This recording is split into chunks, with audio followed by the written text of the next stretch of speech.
ভঙ্গুর যুদ্ধবিরতি সুতোয় ঝুলছে। ঠিক তখনই মার্কিন প্রেসিডেন্ট ডোনাল্ড ট্রাম্পের একটি ট্রুথ সোশ্যাল পোস্ট আগ্নেয়গিরির অগ্ন্যুৎপাতের মতো বিস্ফোরিত হয়েছে। ট্রাম্প সরাসরি ঘোষণা করেছেন হরমুজ প্রণালী এখন থেকে অবরুদ্ধ। মার্কিন নৌবাহিনী সেখানে কোনো জাহাজ ঢুকতে বা বের হতে দেবে না। আর এতে এক মুহূর্তেই যেন শান্তির সব আশা কর্পূরের মতো উড়ে গেল। এরপরই ইয়েমেনের পররাষ্ট্র মন্ত্রণালয় দিয়েছে পাল্টা হুঁশিয়ারি। এই হুমকির জবাবে তারা এক চুলো ছাড় দিতেও নারাজ। সানা থেকে আসা বিবৃতিতে স্পষ্ট জানিয়ে দেওয়া হয়েছে, যদি আমেরিকা ও ইসরায়েল আবারও ইরান কিংবা প্রতিরোধের অক্ষের ওপর কোনো আক্রমণ চালায়, তবে ইয়েমেন আর বসে থাকবে না। তাদের সামরিক তৎপরতা এবার এমন এক উচ্চতায় পৌঁছবে যা আগে কখনো দেখেনি বিশ্ব।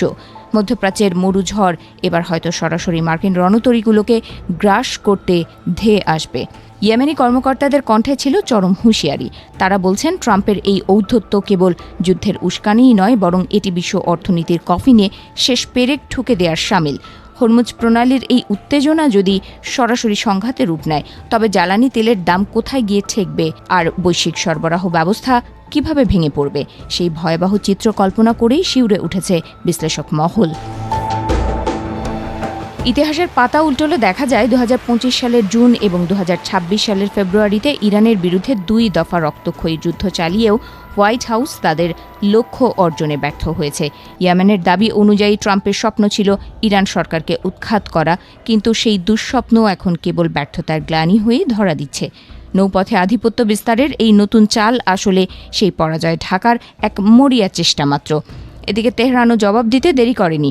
ইরানি পার্লামেন্টের স্পিকার মোহাম্মদ বাঘের গালিবাফ অত্যন্ত কঠোর ভাষায় ট্রাম্পকে উদ্দেশ্য করে বলেছেন, আমাদের সংকল্পের পরীক্ষা আবারও নিতে চাইলে নিন। এবার আমরা আপনাদের এমন শিক্ষা দেব যা ইতিহাস কোনো দিন ভুলবে না। তিনি স্পষ্ট করে দিয়েছেন, ইরান কোনো হুমকির কাছে মাথা নত করার জাতি নয়। যদি যুদ্ধ হয় তবে ইরান লড়বে সম্মুখ পানে। ইসলামাবাদের বিলাসবহুল হোটেলের বদ্ধ কক্ষে টানা 21 ঘণ্টার ম্যারাথন আলোচনায়ও কোনো আলো দেখাতে পারেনি। ইরান ও আমেরিকার উচ্চ পর্যায়ে কূটনীতিকরা টেবিলের 2 পাশে বসে থাকলেও আমেরিকার অযৌক্তিক দাবির কারণে কোনো সমঝোতায় পৌঁছানো সম্ভব হয়নি। আলোচনার টেবিলে বসে আমেরিকা যা অর্জন করতে চেয়েছে তা আসলে যুদ্ধের ময়দানে তাদের ব্যর্থতারই প্রতিচ্ছবি বলে মনে করছে তেহরান। গত 40 দিনের সেই ভয়াবহ যুদ্ধের স্মৃতি এখনও মানুষের মনে টাটকা। যে যুদ্ধে মার্কিন ও ইসরায়েলের লক্ষ্যবস্তুর ওপর ইরান প্রায় 100টি বিধ্বংসী ক্ষেপণাস্ত্র হামলা চালিয়েছিল, সেই ক্ষত এখনও শুকোয়নি।